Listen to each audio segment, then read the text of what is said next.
right, welcome to Overtakes. I'm Kel. I'm Misfit. And we're here to talk some more Overwatch League. 0-2 teams. Who do you think makes a rise, and who do you think is pretty much where they are going to be? Dallas makes a rise, and Houston Dallas and Houston both make a rise. I agree. I think Houston less of a rise. I do agree with Dallas. Yeah, Houston probably less so. On the Dallas front, the one thing Dallas needs to do is they need to decide if they want to be a popular team or if they want to be a winning team. Yeah. You know, you can throw all your streamers and all those guys out, but the thing is this team, when they won Apex. Yeah. And that's a big thing. Apex Season 1. That's a big freaking deal. That was before they got Custa XQC, and Seagull. Now, you can decide whether or not you want to be popular or if you want to win. And I don't know where they're going right now. I think they can win with them. I think they can too. They really just need to figure out they need to figure out their identity that work the best. Because I think, like, in certain situations, Seagull is a monster. Yes. When he in that Junkertown, when he was playing as Hanzo on Junkertown, yeah. He was Hanzo on Junkertown seems to be a pick too. Oh my god, he was just a beast. But there was other times where he was playing Junkrat and it was just kind of not fitting.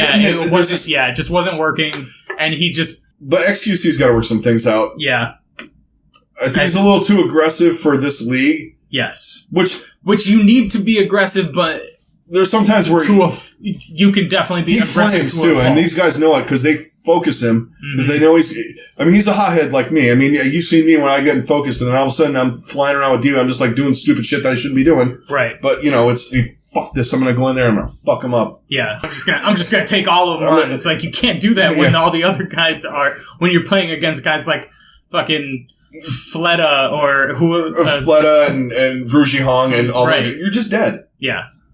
Or even Silk Thread. Yes. Soon. Yeah. Soon's one of my favorite. Soon was really fun to watch this week. Yeah. And, you know, I got into an argument with someone Widows is, and I said Soon, and like, Soon? I'm like, you watched him? He doesn't play Widow a lot, but when he does, when he does. That one where he headshotted Baby Bay on Anubis where it was like, I wouldn't even call it a corridor. It was like the width of whatever, like a pixel. That, and actually that was great. And then, when Fleta, was it Fleta? No, Effect took out Fleta. Oh, that one where just like he was on Anubis and he came around the on that point A and he came around the back and he knew he was up on top of that damn arch and he was just like bang. All right, I got him. I'm gonna focus over on someone else now. I was like, what the fuck? Anyway, and then so I think Florida is gonna end up somewhere in the middle. They got to figure a lot of stuff out. Shanghai's hot garbage right now. Yeah. And but even with Florida, even if they do get better, they're still 5, 4, 5. They're going to be up there flirting with Boston, moving around those two. Yeah, I don't think they're going to get past Philly right now. Philly, New York, or London. Because the top. I mean, it's honestly probably a toss up between London and New York. Yeah. In the East, and then in the West, Seoul is number 1. I would say Seoul. Seoul, Valiant. Seoul, Valiant, and Dallas interchangeable. Yeah. And then Gladiators and who else? And Shanghai. Well, I think Gladiators, Shock, and Shanghai are all going to kind of fight for I think we overvalued the Shock a little bit. I still think they could be up in there. Not at this point in the season. Yeah. The first week, though, they were non-impressive. They were all over the place. The economy was ridiculously dumb. Even in the game against Shanghai, they were still using their ult at times where they shouldn't have. Yeah, and but Shanghai wasn't able to punish them for that. And that's one of the problems with Shanghai. They can't. Right. They can't take advantage of other people's mistakes. They can't take advantage of mistakes, which is why they're 0-2 right now. Yes. They're not going to go be any. I don't think they're going to be sniffing 5 at this point. Yeah. At least the first 2 stages, unless they have someone in the wings that we have no idea about. Right. It was a pretty good picture that we got in the first week. Mm-hmm. You could see what teams were coming down, or going to go down. Yeah. You know, there was no teams you couldn't really put a distinctive. I don't know about that team. Yeah. Except for maybe Houston that was the only team I'm like, I don't know, they could be up, they could be down. They're a team that could beat Seoul one week and lose to Shanghai the next. Yeah, they're really one of those teams. I mean, they could be one of those teams for sure. And I think Dallas as well. Yeah, but I feel like that's Dallas has more a skill cap than Dallas has more of a skill cap, but they're going to be a team where they're going to look incredible at one point, but then they're going to try something weird, and they're going to lose to a team like Shanghai or Florida, where they're doing weird crap. They're just doing weird stuff. They're fiddling with their lineups, different people playing with different people, playing as characters that they don't play with as much, that kind of stuff. Whereas Houston is going to be more them fiddling with lineups and trying to figure out where their best lineups are. And I think they'll figure out sooner than later. I think Philadelphia is going to be above them. Yeah. Come at least the end of this stage. Yeah. So let's talk about who we think were some of the best players of the week. I mean, there's a list. I mean, probably number one. I think anybody is going to be like Pine. I mean, I'm still raving about that dude. I can't get over. But on the overall, though, if you really think about it, Pine had like the two good maps. Shaz and Big Goose against Shanghai. That was awesome. Shaz and Big Goose are super fun to watch as a support main. But no, I think hands down it has to go to Fleta as like the player, because he literally isn't bad at anybody. He controls the game. He does. And when he's in, you don't know who he's going to be, and when you do, it doesn't matter. Sometimes I think you have an idea, like all right, mostly just based on composition and which map and stuff. But and I'm not gonna leave out Sabiobi playing Tracer. Oh, yeah, Sabiobi's his Tracer is insane. Yeah, but I think he's not as strong on some of the other characters. Right, but his Tracer is performance-wise straight up ridiculous. And Shadowburn for Philadelphia. Oh, his Genji is on point. Oh my god! And his Pharah's. Yeah, for sure. He's up there with Fleta because you can't really right now. I can't really put anyone above him. He's my MVP from what I've seen. And, I mean, it's only been 2 matches, but that stuff was ridiculous that he was doing. So this is one thing that I saw because everyone's talking about Pine. He's the talk of the league right now. Well, he's got a little flair too. He's got a little dabbing, and he's having fun. He's out there having fun with it. Whereas a lot of other people are just kind of they're stoic and just kind of. You need those guys too, but you know, if you're gonna pick up on you need your guys that are. Everybody likes him. You're gonna need guys like Pine. But I think somebody made a really, really good point on the Reddit the other day about why Pine is only playing in the games that he is, because he exclusively plays hit scan. Yeah. And he does not play any projectile. Whereas if he had a Genji that's even half as good as any of his others, he would probably be in the lineup all the time. In the lineup all the time, because no one would ever know. But because he only plays McCree and Widowmaker. McCree and Widowmaker, exactly. But I'm a tank player.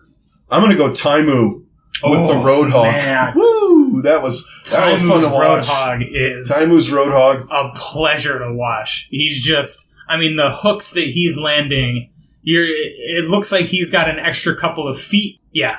I know there was one, and then there was an entire round or an entire series where he went over 60%. Yeah, that's ridiculous, stupid, and he is a monster on Roadhog and just super fun to watch. Yeah, and pretty much everybody except for Florida and Shanghai's Zenyatta play is way above board. Oh, and then Boombox. On top of that. Of Shaz in the first game. Did they played the Dragons? They played the Dragons in the first game. Oh man, Shaz! He had a 5 kill, didn't he? Yeah. He was just. And then I think he saved the rest of his team. Then he did Transcendence with the Transcendence, or it might have been reversed, but it was just. Oh man, that's the dream as a Zen player. Mashing people, and then when you have that kind of aim with projectile aim. Yeah. Who's the kid on... Are you talking about Ruji Han on Oh, Soul? yeah. Oh, that's who I'm thinking of. And oh my god! Well, then he did that stupid because that was the game on Saturday. Yeah, he was that one map where he played where he had the most hero damage as Zenyatta, but then he also was like right up there in heals. Like it's just insane. Well, and then you got to see a stupid Ana play too. Yeah, where he annihilated the jump tire or the rip tire. That was dope. I'm sorry, there aren't many times where you're like. It's a junk grab person. You're like, I freaking hate when they do that. I was just like, wow, that was clutch. Like, I'll take that. And then he just kept going, can't too. Be mad. It's not like that moment where you're like, what the fuck did I just do? That was awesome. He was just like, oh, I'm going to keep healing. I'm going to sleep dart that guy over there. See, right. I think that's kind of goes back to why we want to see the Mercy changes so bad, because I want to see... I want to see more of that. I want to see more stuff like that. I want to see Ana play and have it be where it's like these guys just using their skill as a reason that they win instead of like, hey, I'm really good at positioning. A couple of times on Ilios, Big Goose and I think Big Goose and Shaz. Big Goose booped someone in the well. Transcendence. Yeah, he booped. And someone for Soul did that too. I mean, I want to see more of that. Yeah. Like I said, I don't want to hear, I will watch over you. Hooray! Right. And that, it's not fun when it's like, hey, they got a pick, and they're right back there, right back in the fight. We had some good Battle Mercy action. Yes, there was some. Oh, man. Who was it that came in as Battle Mercy and just fucked someone up? It was someone sniping. It was Kareev for Los Angeles. He went up against. He got a couple. It was against. It was Dallas. Yeah. He nailed Effect. Yeah, that's what it was. Just went right up. He just goes right into his face, and like Effect couldn't even get his scope in front. And that was hilarious. That was hilarious. That was a great play, but that was like flies right into him, just like pistol. Right in your face. I'm fucking sick of you fucking shooting at me. Snipe me now, bitch! That's what I do when I play Mercy. There's like the point where no one's protecting you. You're just like, fuck this. I'm popping Valkyrie, and you know what? I am not. Fuck them. I'm going after this damn Widowmaker, and I'm just going to blast them. And he actually did it without getting killed. Right. Which I have failed to do. Oh, yeah. I mean, I think he not only saved his team with the Valkyrie, he also got a triple kill. Like, well, he kept going. It's like, you just got like in that, you're getting that murderous Mercy thing, you just don't want to let go of the gun. I will watch over you and kill everybody in my fucking way.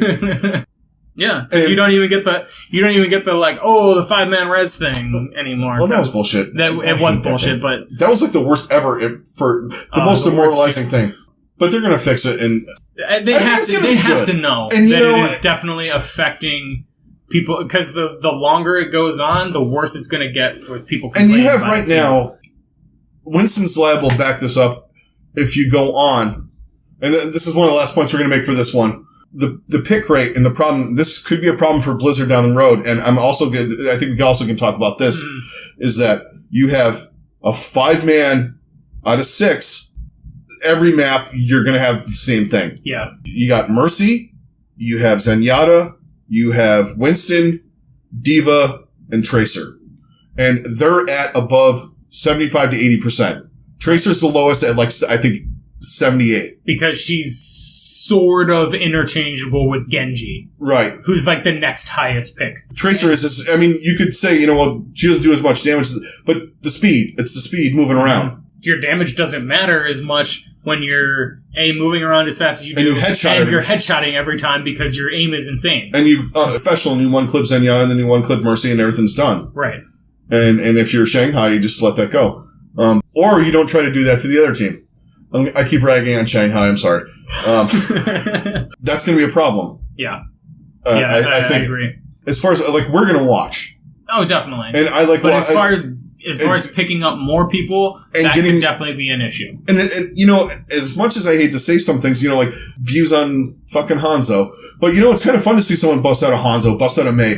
There was awesome Sombra play, and Sombra's my second favorite here. There was a lot of good Sombra play, especially on Horizon. Mm-hmm. I want to see more of that stuff. I want to see more Hanzo play. I want to see more. Come on, guys, let's get it. I want to see some more Reinhardt.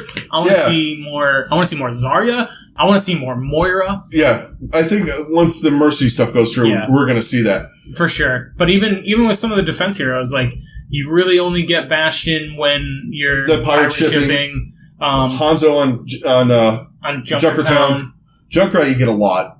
Yeah, you're still getting... May you get to hold a point or to prop Orisa up on Anubis. And that's it. That is really the only time we ever saw her. Symmetra's the only one that had 0% picks ever. Yeah. I don't think I saw a single Symmetra pick. That's a problem. It's a real problem.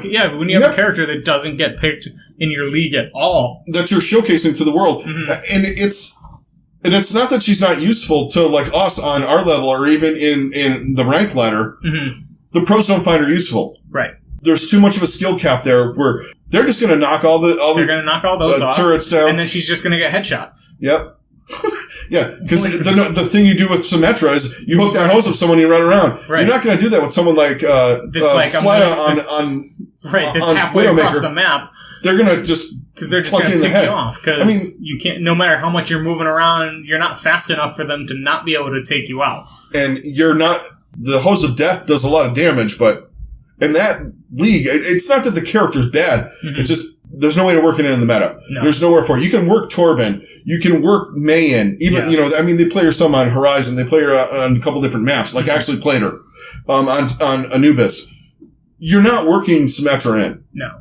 And then that's a problem. And then we saw very little Reaper as well. But when we saw Reaper, they were wrecking people with Reaper. Alive. I think he's gonna come back in a little bit more. He's gonna sneak in. A boost here and there to Ana. You might get more Ana Reaper kind of boosts with the Death Blossom. But you're almost always better off boosting a Winston. Ana at all. I'm happy. Yeah. I don't care who she boosts because it's always fun. It's always nice to see Grandma once in a while. Yeah. All right, guys. And don't forget to subscribe and like us if you like us. Or tell us, go fuck yourselves. Yeah, which pretty much happens a lot. As long as you give us views, that's what we want, right? Yeah. We want to hear your guys' opinion. Yeah. You could say we're a bunch of give us some talking points. Give us anything. Anything you guys want to give us. Hit us on Twitter. Yep. We're on there. OvertakeOWL. All right, guys. We'll talk to you later. Peace.